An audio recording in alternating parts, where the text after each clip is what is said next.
தைப்பூசம் நம்ம சின்ன வயசுலேருந்து நம்ம எல்லோரும் பார்த்துருப்போம், செஞ்சுருப்போம், கோவிலுக்கு போயிருப்போம், எல்லா விஷயம் பண்ணியிருக்கிறோம். அதை பற்றின எல்லா விஷயம் எனக்கு தெரியாது. இப்போ இந்த ஆன்மீகத்தில் ஈடுபாடு அதிகமாக என்னுடைய ஐயனை பற்றி, என்னுடைய அண்ணன் முருகனை பற்றி, எல்லாத்த பற்றி தெரிஞ்சுக்கிறேங்கிற ஆவல் வந்தது. இப்போ தைப்பூசத்தை பற்றி தெரிஞ்சுக்கணும் அப்படின்னு நான் கொஞ்சம் தெரிஞ்சுக்க ஆரம்பித்தேன். அந்த விஷயத்தை உங்கள் கூடயே பகிர்ந்துக்கணும் அப்படின்னு விருப்பப்படுறேன். தைப்பூசம் என்பது தை மாதத்தில் வரக்கூடிய பூச நட்சத்திரமும் பௌர்ணமி திதியும் சேர்ந்து நம்மளுடைய முருகப்பெருமானுக்காக கொண்டாடப்படும் ஒரு முக்கியமான திருவிழா தான் தைப்பூச திருவிழா. தீய சக்தியான சூரபத்மனை அழிப்பதற்காக நம்முடைய அம்மா நம்முடைய அண்ணன் முருகனுக்காக வேல் வழங்கிய நாள் தான் தைப்பூச திருநாளாக கொண்டாடுறோம் அப்படின்னு சொல்கிறாங்க.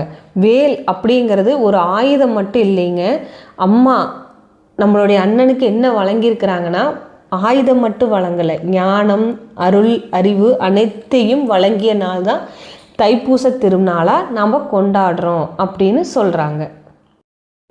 இன்னொரு விஷயம், அந்த தைப்பூச திருநாளில் முக்கியமான விஷயம் என்னன்னு பார்த்தீங்கன்னா, புராணங்களின்படி இந்த தைப்பூச திருநாளில்தான் பிரபஞ்சத்திலேயே தண்ணீர் தோன்றியதாக தில்லை புராணம் குறிப்பிடுகின்றது.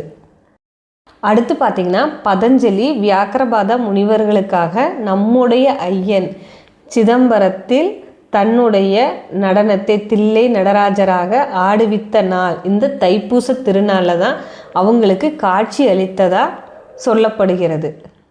தைப்பூச திருநாள்ங்கிறது மிகுந்த நேர்மறை ஆற்றலை உடைய நாள்னு சொல்கிறாங்க. இது குரு பகவானுக்குரிய நாளாகவும் சொல்லப்படுகிறது. இந்த நாளில் நம்ம செய்யக்கூடிய எந்த விஷயமா இருந்தாலும் ஆரம்பித்தோம்னா அது மிகவும் சிறப்பாக இருக்கும்.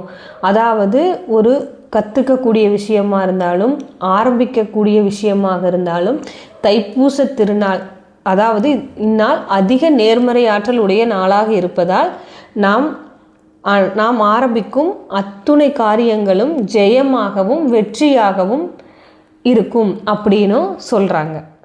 நம்மளுடைய அண்ணன் முருகன் அவர் வள்ளி அவங்கள திருமணம் செஞ்சது இந்த தைப்பூச திருநாளில் தான் அப்படின்னு சொல்கிறாங்க. இது குரு பகவானுக்குரிய நாளாக இருப்பதால் கல்வி, கலைகள் இதை ஆரம்பிக்கிறதுக்கு தைப்பூச திருநாள் மிக சிறப்பு வாய்ந்த நாளாக கருதப்படுகிறது. இப்போது நம்ம நாட்டில் மட்டும் இல்லை, மற்ற நாடுகளில் எப்படி இதை கொண்டாடுறாங்க அப்படின்னு ஒன்று பார்க்கலாமா? இதை பற்றி தெரிஞ்சுக்கும் போது எனக்கே ஆச்சரியமாக இருந்தது ஒரு விஷயம், அது உங்களோடையே பகிர்ந்துக்கணும்னு நினைக்கிறேன். சீன ஜப்பானிய பௌத்த மதத்தினரால் நம்மளுடைய முருகப்பெருமான் வழிபடப்படுகிறார். என்னடா அது புத்த மதத்துக்கு எப்படி போனார்னு பார்க்குறீங்களா? அவங்க நம்மளுடைய முருகப்பெருமானை வெய் துவ பூசா அப்படிங்கிற பேரில் நம்மளுடைய முருகப்பெருமான், அதாவது சீன ஜப்பானிய திபெத்திய புத்த மதத்தில் இருக்கிறவங்க நம்மளுடைய முருகப்பெருமானை வழிபாடு செய்கிறாங்க அப்படின்னு சொல்கிறாங்க. அடுத்து பார்த்திங்கன்னா, மலேசியாவில் இருக்கிற 10 மலை முருகன் கோவில், அது எல்லாரும் கேள்விப்பட்டது. அங்கு நடக்கக்கூடிய தைப்பூச திருவிழா சிறப்பான திருவிழாங்க. அந்த அன்னைக்கு மட்டும் 10 லட்சம் பேருக்கு மேலே கூடுவாங்கன்னு சொல்கிறாங்க. இந்தியாவை விடுத்து இவ்வளோ ஒரு கடவுள் ஆன்மீகம், ஒரு இந்து கடவுளுக்கான ஒரு விழா எடுக்கப்படுகிறது. அது இவ்வளோ சிறப்பாக கொண்டாடப்படுகிறதுனா அது நம்ம 10 தல முருகன் கோவிலில் நடக்கக்கூடிய தைப்பூச திருவிழா அப்படின்னு சொல்கிறாங்க.